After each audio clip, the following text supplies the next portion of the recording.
حضرت جعفر تیار رضی اللہ تعالیٰ عنہ۔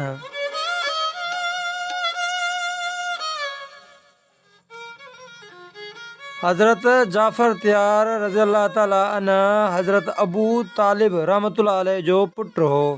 سندس کنیت ابو عبداللہ ابو المساکانی یعنی مسکینن جو ابو یا مسکینن جو خاص خیال رکھندڑ لقب تیار ऐं ذوالجناحین ہو۔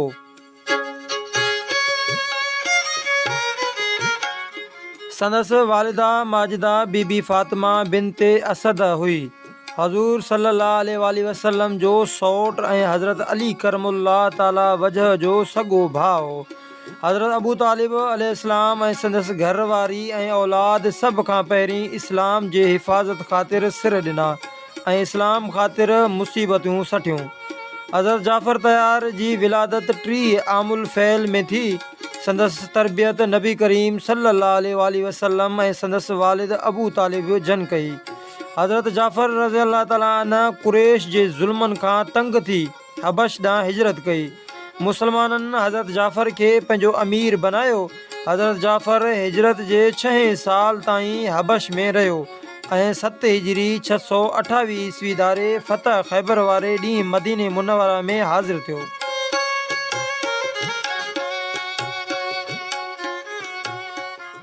हुज़ूर सल्लल्लाहु अलैहि वसल्लम जन बकौल बीबी आयशा जे संदन शानदार इस्तक़बाल कयो ऐं खेसि गले सां लॻायो ऐं फरमायाऊं त हज़रत जाफ़र रज़ी अल्लाह अन्हा जे अचण सां मूंखे वधीक ख़ुशी थी आहे।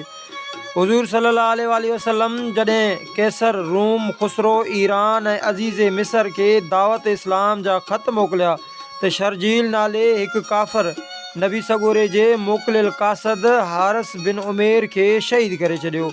जेतोणीक उन जे क़सास लाइ नबी सगोरे पाण 3000 फ़ौज शाम ॾांहुं रवानी कई ऐं उन जो सिपह सालार हज़रत जाफ़र तयार मुक़ररु थियो। नबी सगोरे सल्लल्लाहु अलैहि वसल्लम जन फरमायो त जेकॾहिं हज़रत जाफ़र तयार शहीद थी वञे त ज़ैद बिन हारिस उन जो जानशीन थींदो। उहो बि शहीद थी वञे त अब्दुल्ला बिन रवाहा उन जी जाइ वठंदो। मौत जे हंध ते पहुची मुसलमाननि जो मुक़ाबिलो शरजील जी 1 लख फ़ौज सां थियो। उहो वाक़ियो जमादुल अवल 8 हिजरी 629 ईस्वी में पेश आयो। हज़रत ज़ैद जे शहीद थी वञण खां पोइ हज़रत जाफ़र तयारा जोश में आयो ऐं वधीक हिमत सां जंग करणु लॻो ऐं अॻिते वधियो त दुश्मननि संदसि घेरो कयो। जेतोणीक संदसि समूरो जिस्म ज़ख़्मनि सां चूर थी वियो। संदसि 2 हथ कपजी विया पर झंडे खे किरण न ॾिनई ऐं शहादत माणियाई। उन वक़्तु संदसि उमिरि 40 साल हुई। हज़रत जाफ़र तयारा जी तदफ़ीन पाण सगोरनि कई। नबी सगोरे सल्लल्लाहु अलैहि वसल्लम जाफ़र जी शहादत जी ख़बर अचण खां अॻु ई असाबनि खे संदसि शहादत जी ख़बर ॿुधाई। खेनि केतिरनि वक़्त ताईं जाफ़र जी शहादत जो ग़म रहियो। उन वक़्तु हज़रत जिब्राईल अलैहिस्सलाम नबी सगोरे सल्लल्लाहु अलैहि वसल्लम जन खे बिशारत ॾिनी त अल्लाह ताला हज़रत जाफ़र तयारा खे 2 कपियल हथनि जे एवज़ 2 नवां हथ इनायत कया आहिनि ऐं पाण उन्हनि हथनि सां जन्नत जे मलाइकनि सां गॾु उॾंदो रहे थो। उहो ई सबबु आहे जो खेसि जाफ़र तयार ऐं ज़ुलजनाहैन चयो वेंदो आहे। हज़रत जाफ़र तयार जी शहादत ते हज़रत हसान रज़ी अल्लाह ताला अन्हु हिकु तवील मरसियो चयो आहे जेको तारीख़ इस्लाम जे सभिनी मुस्तनद किताबनि में मौजूदु आहे। हज़रत जाफ़र तयार खे 3 पुट हुआ, हज़रत अब्दुल्ला, हज़रत मुहम्मद बिन जाफ़र ऐं हज़रत ओन।